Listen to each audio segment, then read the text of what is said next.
Hi, I am going to just talk at the camera. This is very kind of uncomfortable, but I have been challenged to share some wisdom as a mom.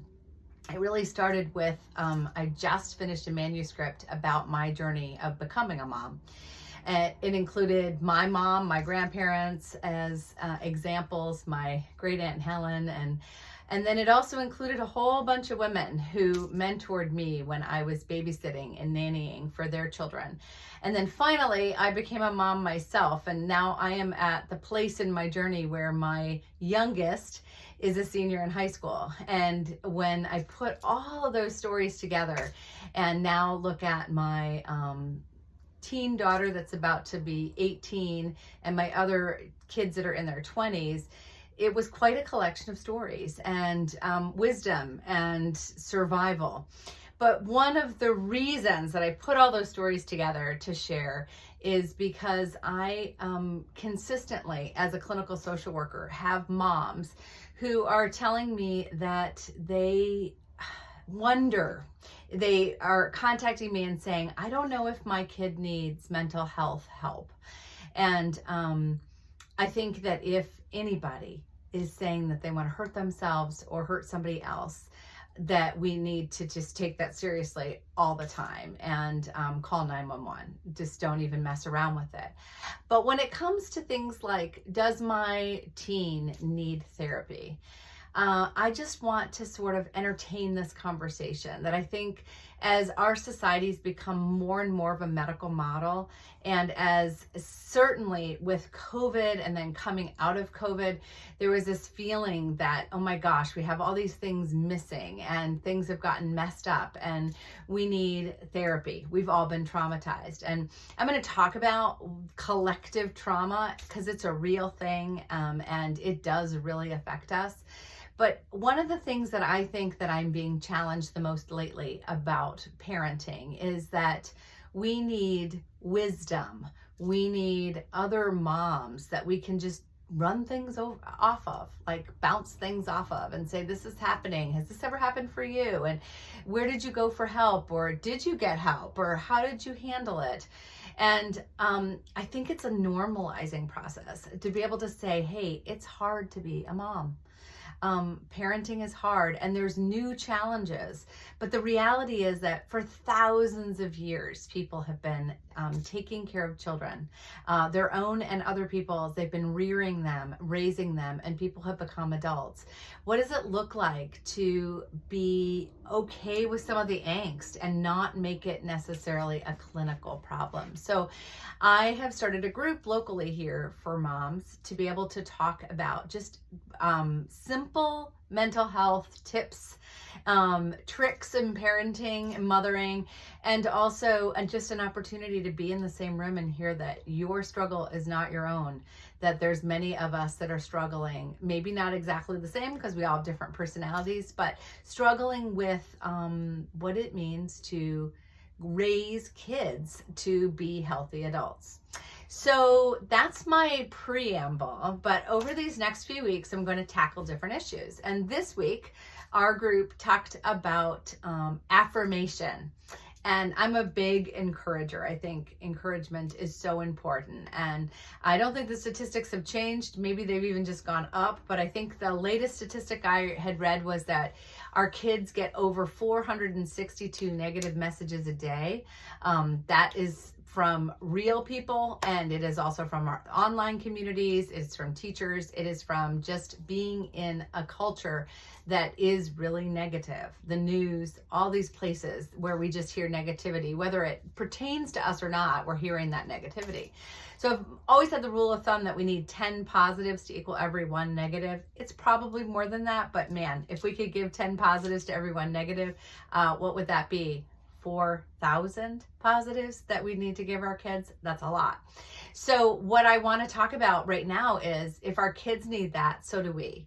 And as women, as caretakers, as wives, partners, mothers, parents, coworkers, sisters, daughters, all of those roles, friend, all those roles that we have, how do we make sure that we are getting positives? And so I'm going to give you a couple little tricks. First, I'm going to come from a mental health perspective. And here's the mental health image. So cognitive behavioral therapy has something called a cognitive behavioral triangle. Love talking about this. So the top of the triangle is the thought. What's the thought that's gone through your mind? And then that is connected to a feeling. Okay, so one of the sides of the triangle is a feeling, and then that leads to an action.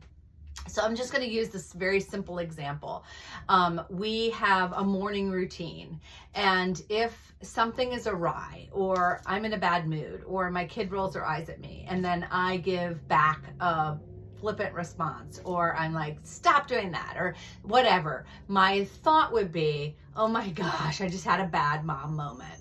My feeling might be really discouraged because my kids might go out the door. In this case of the stage I am in life, they're driving themselves to school, but in the past it was the bus. So they're leaving and they're going, and then I'm not going to see them again until 3 o'clock, 4 o'clock, 5 o'clock, somewhere like that. So the thought is, oh my gosh, epic mom fail. They went out to the day and maybe I didn't even say I love you. Maybe it was just a frustrating morning. And so my feeling is discouraged, depressed, and just feeling down. And I'm like, epic mom fail. I feel terrible. And then my action for me, my tendency might be to run that scenario over and over and over for the rest of the day. So loop it. What I've had to learn, and why I think this cognitive behavioral triangle is so helpful, is that I got to change the thought. The thought is, you made a mistake, Andrea. The feeling is, it could still be disappointed, or the feeling could be hopeful. Okay, how do I turn it around this afternoon? And then the action is, I'm not going to replay it over and over. I'm going to replay something different. And so for me, especially when my kids were younger, one of the things would be like, okay, you know what? I'm going to make a fresh snack today. So what's a fresh or a homemade snack? I'm going to air pop popcorn, or I'm going to make a batch of cookies, or I'm going to do something. And then I'm going to work on having a positive exchange with my kids across the counter to counteract or to just change up what happened, the mojo of the morning. So whatever that is, I just want you to think about the thought, and then I want you to think about the feeling connected to it, and then I want you to think about the action. Because another thing could be like, oh my gosh, I'm so furious. I cannot believe that my kiddo was that disrespectful this morning. And my feeling is disrespected, and which often goes to anger. Just like, I'm the mom, knock it off, I'm in charge. And then my action is to be mad, to fume, to stomp around, and to justify myself that it was okay that I was flippant back because they were just so disrespectful, and I can't believe that they were that disrespectful.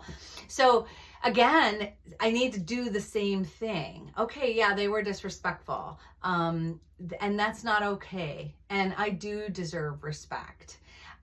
How can I have some compassion? What was going on? Was there a test today? Was there something that was going on that caused my kiddo to be frustrated or to be disrespectful to me because they were feeling out of control? And then my action is, what can I do to work on me so that I can share space with my kid after school and be the kind of mom I want to be? So affirmation.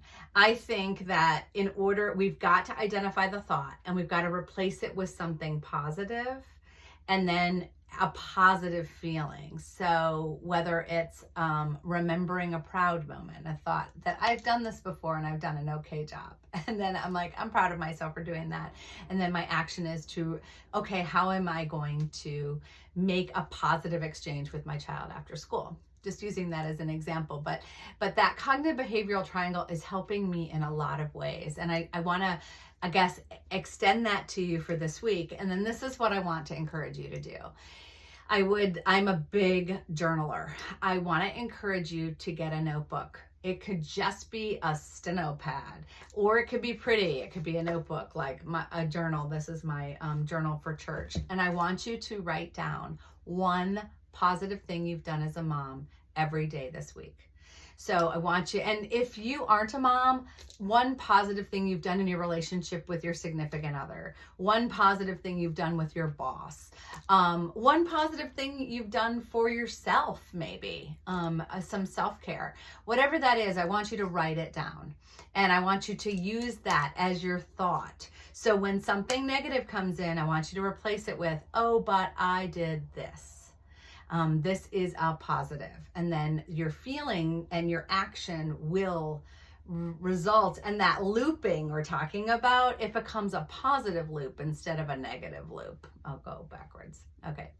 So I share that because all of this comes back to a couple really important things that I have been working on. So when we made our movie Identity Crisis, which I highly recommend that you rent tonight as a family movie, or rent and buy on Amazon to share with your family, it really talks about reminding us that we were made in the image of God. It reminds us that what we think is what we become. And there's a verse in the Bible that all ties back to for me. Whatever's pure, whatever's lovely, whatever's praiseworthy, think on these things.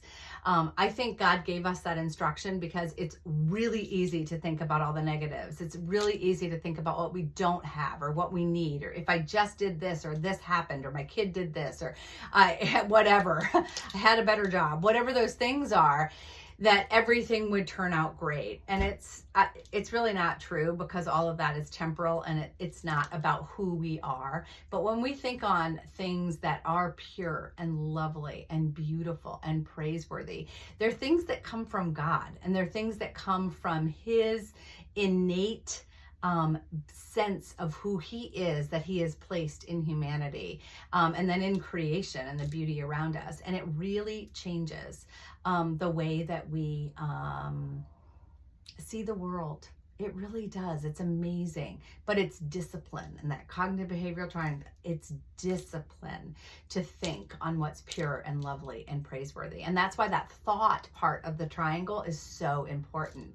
So part of I encourage you to watch the movie. If you've already watched the movie, then part of the work I have been doing over the last couple years around the movie was, I have a devotional that's all about being fearfully and wonderfully made. It takes apart Psalm 139 verse by verse, and it's really quite powerful when you think about how God created us.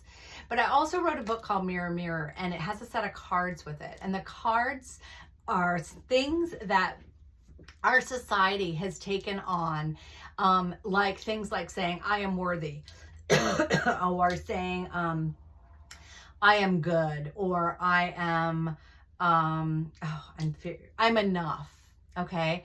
Great sentiments. There's nothing wrong with the sentiment. However, what I have found is that there's a point at which we go into ourselves, and there's nothing there if we aren't founded or grounded on Jesus Christ. So I've taken a lot of those sayings and I flipped them. So it's like, I'm enough because God's enough. I'm not enough on my own. I need him to fill me up. I have enough because he's provided for me. And again, when in our weakness, he is strong. And so we just making those, it's that cognitive behavioral triangle, and God's thoughts are not our thoughts. So we need to be putting his thoughts in our head, and it will change how we interact with each other, and it will change how we interact with ourselves. So that's what this is going to be all about. I'm going to start building some material here on YouTube, here on this channel, where I'm going to just begin to delve into this idea of how do we talk to ourselves. And not because we're just all woo-hoo-hoo. It's because God talks to us in a certain way, and we have to take every thought captive. And we need to transform it with the power of God. And that will transform our parenting. It will transform our marriages. It will transform our friendships. It will transform the way we do work, and the way that we play, and the way that we interact with our world. So this is the beginning. I hope this was helpful. And each week on Mondays, I will come back and share another mom moment. But really, I think it's a moment that all of us, whether you're a mom, a dad, or a single or married, in a big family, in a small family, employed, unemployed. I think that all of these thoughts will penetrate each of our hearts no matter where we are in life. So look up Identity Crisis on Amazon. And also I encourage you to grab a copy of Mirror Mirror. It looks like this. It is also online, and it takes all of those thoughts, those principles that I'm talking about, and it flips them on their heads. How can we possibly be enough when we know we're not enough? How can we be strong even when we are not strong? And how do all of those sort of oxymorons that we find in the Bible pertain to us? And how can it change that CBT, that thought, feeling, action triangle in our lives? So write down one positive that you do, whether it's in parenting, at work, with your spouse, as a friend, to yourself. Write it down. And next week, we're going to look at how that list turned out, and then we're going to build on it. Have a great week.